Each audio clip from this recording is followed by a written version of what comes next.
लोकसभा में बीजेपी सांसद रमेश भिदुड़ी ने सारी मर्यादाओं को तार-तार कर दिया। बीएसपी सांसद दानिश अली चर्चा के दौरान भिदुड़ी को टोक रहे थे। इसके जवाब में भिदुड़ी ने दानिश अली पर ऐसी टिप्पणियां की जिनको न तो हम आपको सुना सकते हैं न ही शब्दों में बयां ही कर सकते हैं। बाद में स्पीकर ओम बिरला ने इन टिप्पणियों को संसद के रिकॉर्ड से हटवा दिया और भिदुड़ी को चेतावनी भी दी। भिदुड़ी की भाषा इतनी असंसदीय रही कि रक्षा मंत्री राजनाथ सिंह ने फौरन इस पर अपना अफसोस जाहिर किया। रिकॉर्ड में दिखवा लें, ऐसी कोई बात यदि उन्होंने कही है तो रिकॉर्ड से उसे डिलीट कर दिया जाना चाहिए। यदि कुछ ऐसा उन्होंने कहा है जिससे कि इनकी फीलिंग हर्ट हुई है तो उसके लिए मैं खेद व्यक्त करता हूं। चौतरफा दबाव के बाद बीजेपी ने रमेश भिदुड़ी को कारण बताओ नोटिस जारी किया है। उनसे 15 दिनों में जवाब मांगा गया है। इधर पूर्व केंद्रीय मंत्री डॉक्टर हर्षवर्धन को भी इस बात की सफाई देनी पड़ी कि भिदुड़ी के वायरल वीडियो में वो हंसते हुए क्यों दिखाई दे रहे थे। भिदुड़ी का नाम पहली बार विवादों में आया हो ऐसा नहीं है। साल 2017 में सोनिया गांधी के इटालवी मूल का मुद्दा उठाते हुए उन्होंने अनशंट बयान दिया था। भिदुड़ी पर संसद के भीतर अशोभनीय बयानबाजी के आरोप पहले भी लग चुके हैं। 2015 में 4 महिला सांसदों ने उन पर अमर्यादित भाषा के इस्तेमाल का आरोप लगाया था। भिदुड़ी ने इन आरोपों से इनकार करते हुए कहा था कि उन्होंने ऐसे शब्दों का कोई इस्तेमाल नहीं किया और महिला सांसद महिला होने का नाजायज फायदा उठा रही हैं। खास बात यह है कि भिदुड़ी ने दानिश अली पर यह बयानबाजी ऐसे वक्त की जब केंद्र सरकार महिला आरक्षण बिल को हरी झंडी मिलने के बाद अपनी पीठ थपथपा रही है। उसकी कोशिश है कि बृजभूषण शरण सिंह विवाद और मणिपुर में महिलाओं के खिलाफ हुए जुल्म के बाद उसकी छवि को हुए नुकसान की भरपाई की जाए। यानी भिदुड़ी विवाद ने बीजेपी और केंद्र सरकार के उत्सव के बीच रंग में भंग का काम किया है। अब ये सियासी विवाद थमने का नाम नहीं ले रहा। विपक्ष की मांग है कि भिदुड़ी के चुनाव लड़ने पर आजीवन बैन लगाया जाए।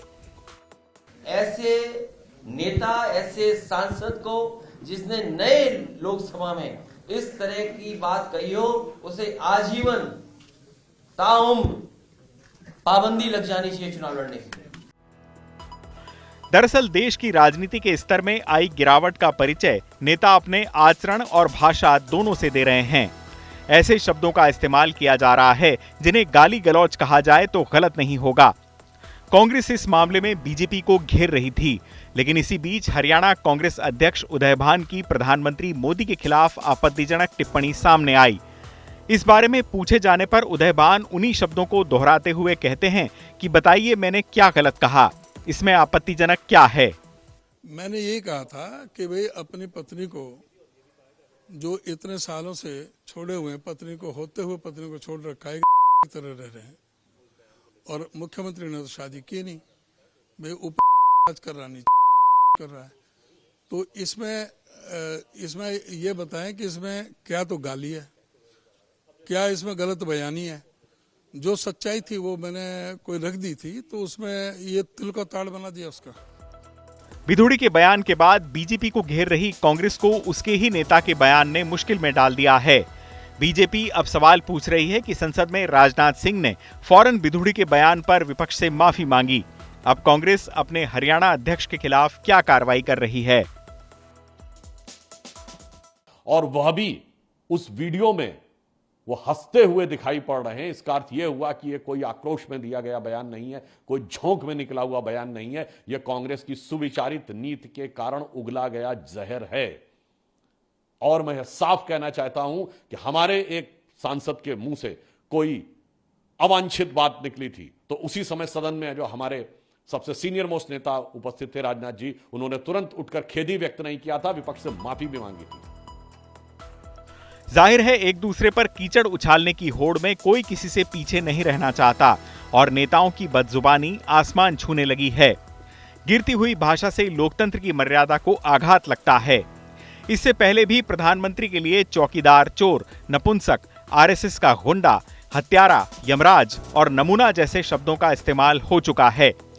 जब चुनाव करीब आते हैं तो नेताओं की ऐसी बयानबाजियां बढ़ जाती हैं, क्योंकि नेता भी जानते हैं कि जनता का एक वर्ग ऐसे बयानों के प्रति दिलचस्पी दर्शाता है, हंसता मुस्कुराता है।